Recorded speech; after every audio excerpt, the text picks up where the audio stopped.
Good afternoon, everyone. My name is Chinmay Thakare, and today I, along with my classmate Rituja Koturkar, we are going to talk about the specializations in EXTC, but we are going to talk about it from the student's perspective. So, as you know, like in today's world, you are presented with like millions of options. There are so many things you can do. My faculty so far has been talking about all the options that you have available. So we are going to talk about some of the options that we have taken and some of the options that our classmates have taken and what they've actually done with like these opportunities available. So next, Rituja. Yeah. So completing engineering through an estimated college is one thing, but completing it with a practical knowledge that develops a personality is something different. EXP, EXTC department not only focuses on the educational program, but also helps in our career guiding and personality building sessions. So there are various student bodies in EXTC department. I myself being the ex-chairman of one, I got to handle pressure and learn management and professionalism.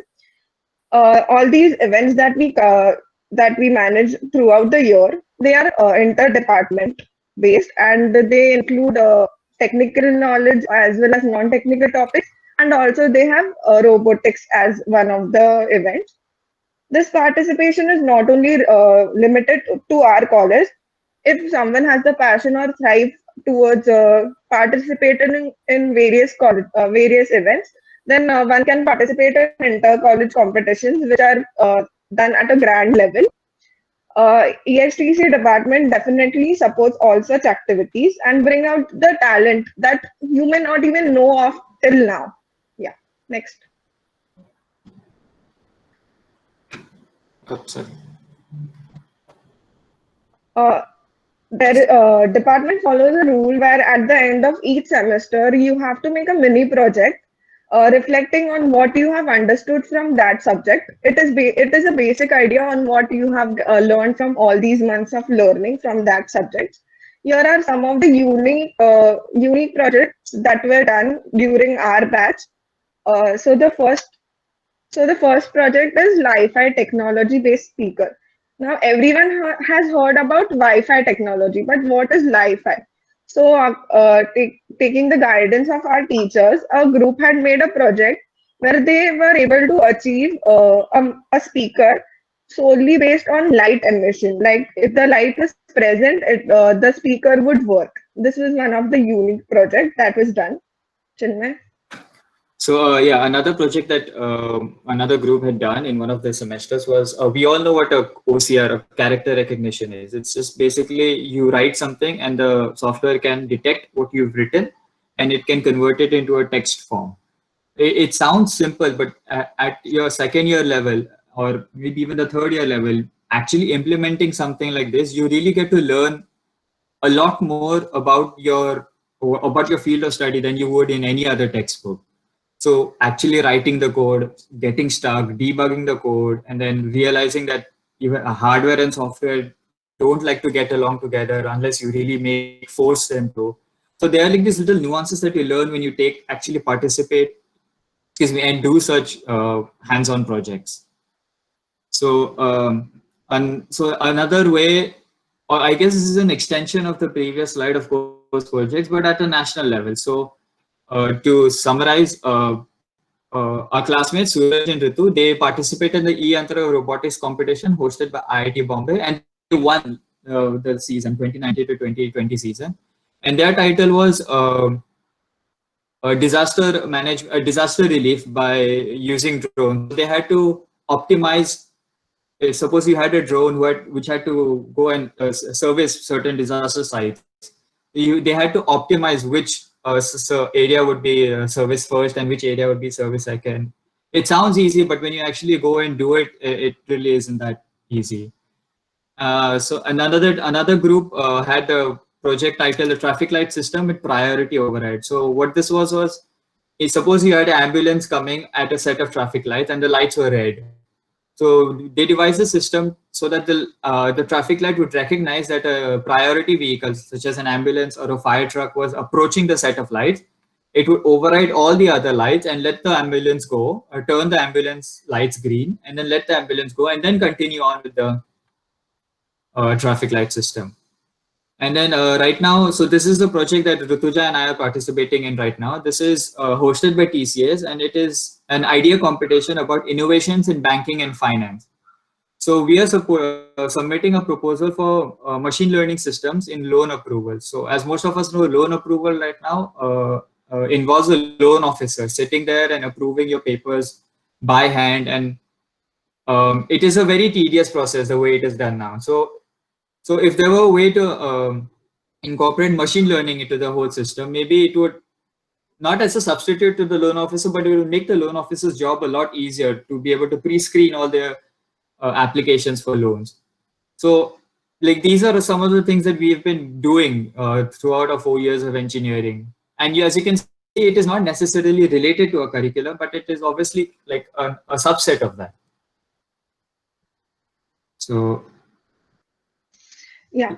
So as Harsola sir mentioned that you shape your career. So internships play an important role in shaping what your life will be after engineering. Internships can be done in whatever field that you want to have your career in. Internships are generally done during the vacation period when we have a break. So these are some of the examples that our classmates had done internships in. So Dattaji had got an opportunity to go to US and he learned various technologies that are currently being used right now. So he was there for 1 month and he had given he had applied for the university and was accepted. After which Soumitra, he is one of the talented student in our batch. So the Livewire people got to his resume and they called him to do an internship with him. So it's not just that you have to apply. If your resume is amazing, then people also call you back.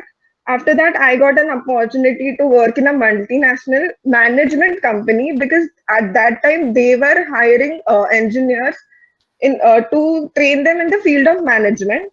And also, if you want to do internships in the field of telecommunication, you can do it in BARC, BSNL, Doordarshan. These are some of the examples that were done during our batch. Yeah. Okay, so final year project is like an amalgamation of all your years of engineering. Everything you've learned, you sort of put it into one big project that becomes like the cherry on the cake of your degree, so to speak. So you form your own groups and then you choose your topics, anything that has interested you over the past 3 years or 4 years of your engineering. And you sort of put them all together into one final project. So these are some of the titles that are currently that my batch is working on. Yeah. So the first one basically is an attempt to overcome the pandemic currently we are in. So one group is trying to make a product which satisfies all the criteria that we have to follow in the corona pandemic. Like it does mask detection, which is based on machine learning. Then it has a thermal scanner and a sanitation spray, which is based on embedded system. So basically, it's not just one domain. It's an amalgamation of all the domains that we are learning. The other one is a unique project where we have seen a number of fancy number plates, like they have Devanagari script on it. So basically, using machine learning, the group is trying to detect what is written on the number plate and convert it into English and make a store of it. Yeah, so another project that is being worked on is to convert the wireless the HDMI cable wireless. For example, if you had a module at the receiver and at the transmitter, instead of having a physical cable, is there a way to transmit the HDMI signal wirelessly, so that you don't have so many cables cluttering your workspace? One is, this is an interesting one. They're using, so this group is using machine learning and sentiment analysis to identify chatbots or bots on Twitter. So as you all know, there was a huge case about Russia interfering with the US elections. by using bots to put like tweets in favor of one candidate versus the other. So this group is trying to figure out if there is a way to detect a bot from an actual user by the frequency of the tweets, or the language of the tweets, or the tone in which the tweets are being sent. So this is a new and very nuanced sort of aspect of sentiment analysis. The last one is biomedical imaging using optical sensors. So this group is trying to create various types of biomedical devices using optical sensors. So I'm not too sure about their title, but this is basically it. So basically the point is, all these topics are very different. If you look at them at face value, they're very different to each other. But yeah, so this is what you get to learn after your 3 or 4 years in engineering. So to summarize, these are all the specializations, so to speak, that you have in electronics and telecommunications. Machine learning, embedded system, wireless communication, VLSI, data science, hardware. So most of these have already been talked about. Just to touch upon a few, wireless communication would be like your radar systems, your microwave systems that civilian and even military applications. They have civilian and military applications. VLSI would be like working with the chip makers such as Apple, Nvidia, companies like that. They all use VLSI when they're making their chipsets. Data science and hardware is pretty self-explanatory. So yeah, to summarize, this is basically what all you are exposed to when you undergo your electronics and telecommunication engineering degree. Thank you.